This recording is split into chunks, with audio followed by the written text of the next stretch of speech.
Assalamualaikum warahmatullahi wabarakatuh. Selamat pagi anak-anak soleh dan soleha. Hari ini kita belajar pendidikan agama Islam kelas 5 sekolah dasar semester genap bersama Bapak Ahmad Edi. Mengawali kegiatan belajar, kita berdoa kepada Allah Subhanahu wa Ta'ala. Materi hari ini adalah tentang tadarus Al-Quran. Simak penjelasannya berikut ini. Tadarus berasal dari kata darasa yang artinya mempelajari, meneliti, menelaah, dan mengambil pelajaran. Tadarus Al-Quran berarti mempelajari Al-Quran.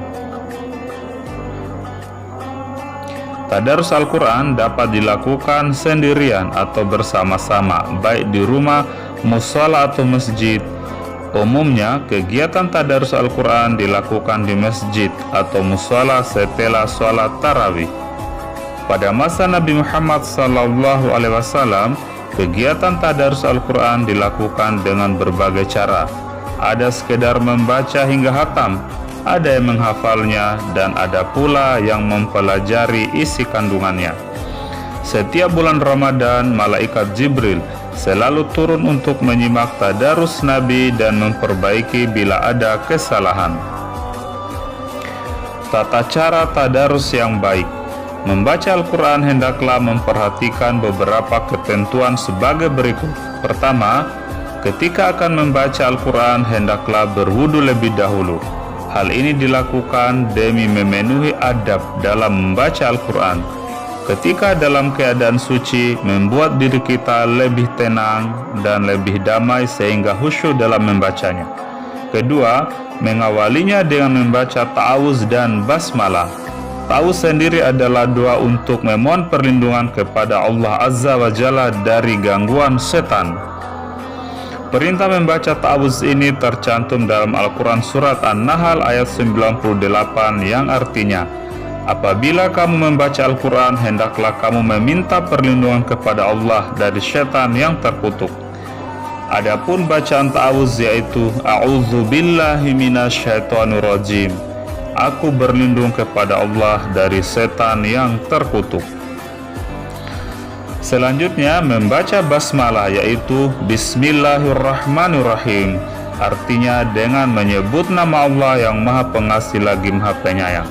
Rasulullah SAW menganjurkan kepada umatnya untuk membaca basmalah setiap kali mengawali suatu amalan ataupun aktivitas sehari-hari. Tujuannya agar kita mendapat rahmat dan ridha Allah Subhanahu wa Ta'ala. Ketiga, membaca Al-Quran di tempat yang bersih. Keempat, berbusana bersih dan menutup aurat dengan rapi. Kelima, membaca Al-Quran dianjurkan menghadap kiblat. Keenam, membaca Al-Quran dengan tenang dan tidak tergesa-gesa. Ketujuh, membaca dengan suara sedang. Delapan, tidak berbicara dan bersenda gurau ketika membaca Al-Quran. Selanjutnya, apakah tadarus Al-Quran memiliki banyak manfaat? Tadarus Al-Quran mengandung banyak manfaat, antara lain, pertama, menumbuhkan kecintaan kepada Al-Quran.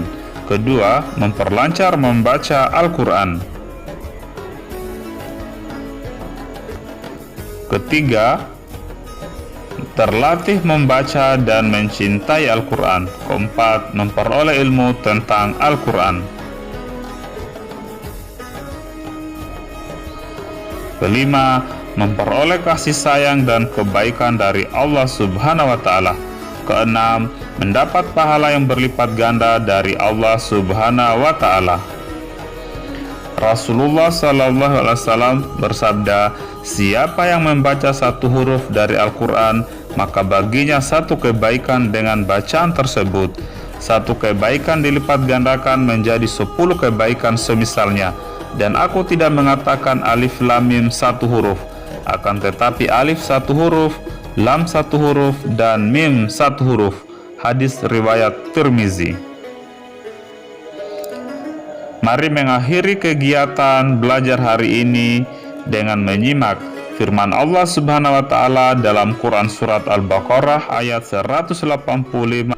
A'udzu billahi minasyaitonir rajim. Bismillahirrahmanirrahim. Syahrul Ramadan alladzi unzila fihi al-Qur'anu hudan linnasi wa bainatin minal huda wal furqan.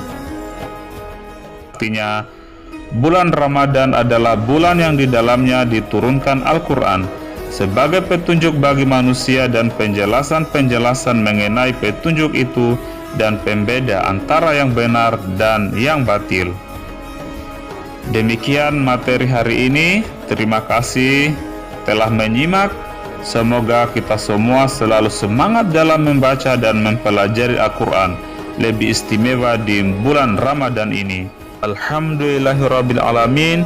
Sampai jumpa di materi berikutnya. Wassalamualaikum warahmatullahi wabarakatuh.